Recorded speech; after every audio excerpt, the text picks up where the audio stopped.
আজকের যে মেন টপিকসটা সে টপিকসটা হলো এক দিদিভাই আমাকে ফোন করছিল যে দাদা ভাই আমার ড্যাশবোর্ড যে ভিউজ এঙ্গেজমেন্ট ইন্টারাকশন চারটা থাকে চারোটা রেড হয়ে গেছে। তা রেড হওয়ার কারণ কি, কিভাবে আমার এঙ্গেজমেন্ট বাড়বে, কিভাবে আমার রেডটা গ্রিন হবে, তা সেই বিষয়ে আমি বলছি।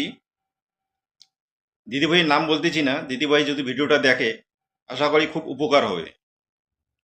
যে আমি ওনার প্রোফাইলে গেছি এবং প্রোফাইলে দেখছি যে তিনি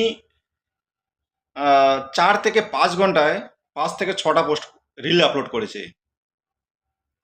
আপনার রিল আপলোড করাটা দ্রুত গতিতে হচ্ছে, আপনাকে ধৈর্য ধরে আপলোড করতে হবে, নিয়ম মেনে আপলোড করতে হবে।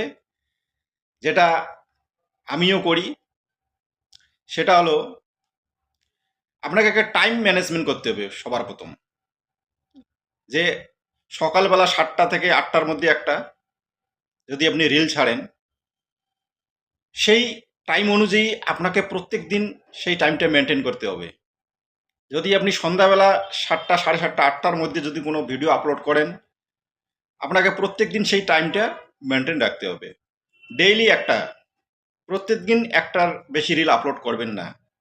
ফটো আপনি চাই 3টে থেকে 4টা পোস্ট করবেন, টাইম ম্যানেজমেন্ট করে good morning, good afternoon, good evening অথবা গুড নাইট, যে টাইমে আপনি পারেন সে টাইমে আপনি ফটো আপলোড করলেন।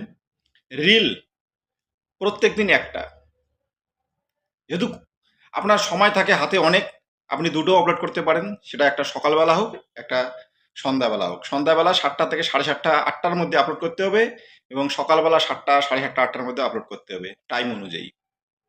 যদি এই টাইমটা আপনি মেনটেন করতে পারেন তাহলে আপনার আইডির যে ড্যাশবোর্ডের যে এঙ্গেজমেন্ট, আপনার ভিউ সব দেখবেন গ্রিন হয়ে যাবে। খালি একটা মাস আপনি করুন এবং ফেসবুকের অ্যালগোরিদম অটোমেটিকলি আপনাকে অনেক দূর এগিয়ে নিয়ে যাবে। আপনার ফলোয়ার বাড়াবে, আপনার এঙ্গেজমেন্ট বাড়াবে, আপনার ভিউজ বাড়াবে। আশা করি আপনি ভিডিওটা দেখবেন এবং বুঝতে পারবেন। টাইম ম্যানেজমেন্ট করতে হবে, আপনাকে টাইম মেনটেন রাখতেই হবে।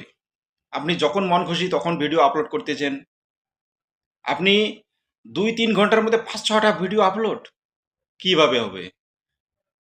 আমার প্রোফাইলে আমি ধরেন আমি অনেক ভিডিও দেখি, যে ভিডিওগুলা আমার সামনে আসে, যে ফটোগুলো আমার সামনে আসে, আমি যদি ফেসবুক আইডি খুলি, খুলতেই ওই ভিডিওগুলো সামনে আসে।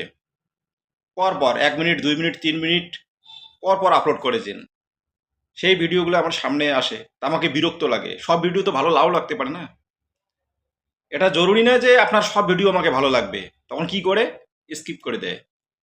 তখন আপনার ফেসবুক অ্যালগোরিদম বুঝতে পারে এনার ভিডিওটা কী রকম ভিডিও, আপনার কন্টেন্টটা কী রকম, মানুষকে আকর্ষণ করতেইছে না। মানুষকে আকর্ষণ যদি করতে না পারো তাহলে ভিডিও বানিয়ে কোনো লাভ হবে না। আপনাকে এমন ভিডিও বানাতে হবে, এমন টাইটেল দিতে হবে যারা মানুষ প্রবেশ করে এবং আপনার ভিডিওটা কমপক্ষে 5 থেকে 6 সেকেন্ড ভিউজ করে। তাহলে আপনার এঙ্গেজমেন্ট বাড়বে, আপনার গ্রো হবে এবং রেড থেকে গ্রিন হয়ে যাবে। ঠিক বোঝাতে পারলাম? আজকে এটুকুই। আরও নেক্সট ভিডিও অনেক কিছু জানাবো। আজকে এটুকুই। আশা করি আপনি বুঝতে পেরেছেন এবং আপনি যদি বুঝতে পারেন, আরও অন্যকে দেখার জন্য ভিডিওটিকে বেশি বেশি শেয়ার করবেন। সবাইকে ধন্যবাদ।